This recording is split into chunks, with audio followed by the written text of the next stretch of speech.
atrocities, persecution, exodus.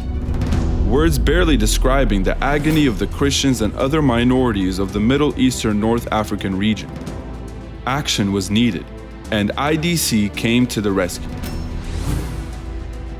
In 2014, during its first summit, IDC secured a successful meeting between former President Obama and 8 Eastern Christian leaders, briefing him about the situation of Christians and other minorities in the Middle East. Soon after, the international military intervention against ISIS began. We are leading a comprehensive international campaign to crush ISIS' claim of invincibility.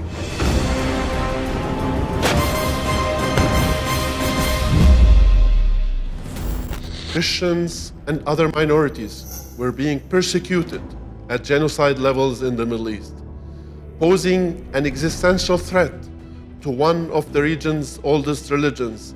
And we at IDC were determined to stay laser-focused on bringing justice to the families of victims of genocide committed by ISIS in Iraq and Syria.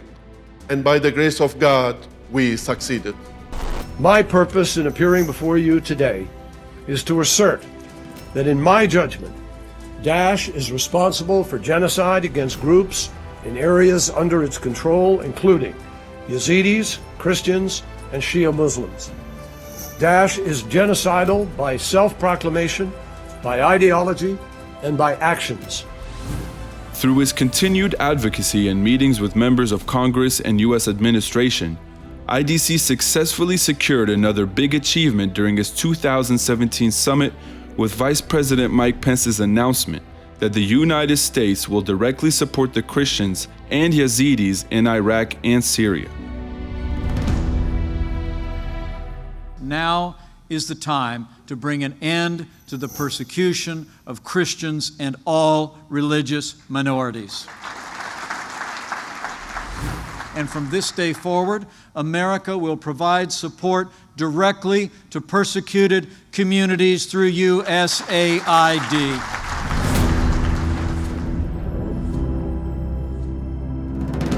Following the announcement, the United States added over $178 million in U.S. foreign assistance to support vulnerable communities in Iraq, bringing the total U.S. assistance for this population to nearly $300 million.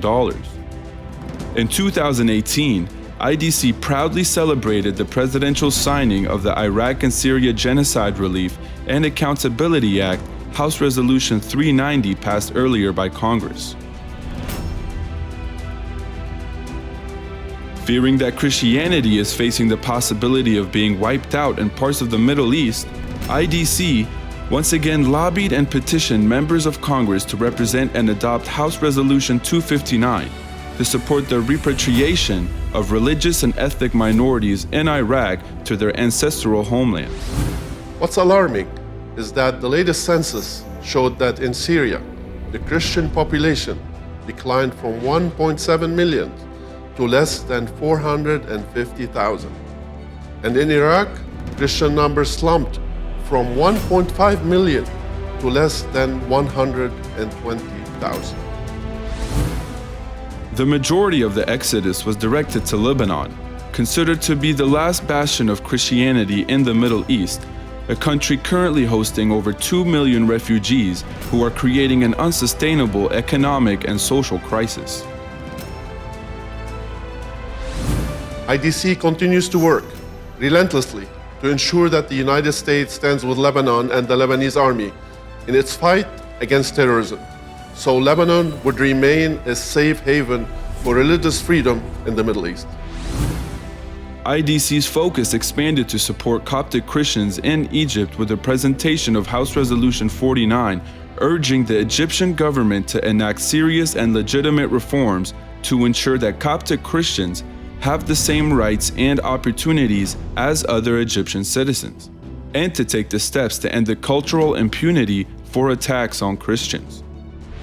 The world has expressed deep concern to the growing religious intolerance and sectarian violence against Coptic Christians and the failure by the Egyptian government to effectively investigate and prosecute those responsible. What also should be noted that other countries like Iran and Turkey continue fostering hostile environment against Christians at the state level, and we at IDC have been following that closely and proudly claim that we played a role in building support to secure the release of Pastor Andrew Brunson.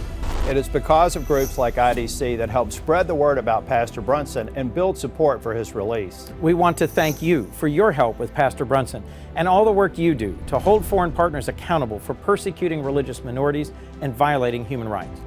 In addition, IDC continues to advocate, lobby, and support House Resolution 296, affirming the United States record on Armenian genocide, and Senate Resolution 150, asking the United States to commemorate the Armenian genocide through official recognition and remembrance.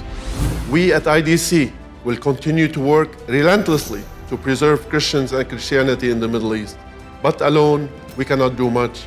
We need your help in spreading the word, your financial support to ensure continuity, the continuity of Christian existence in the land where it all began.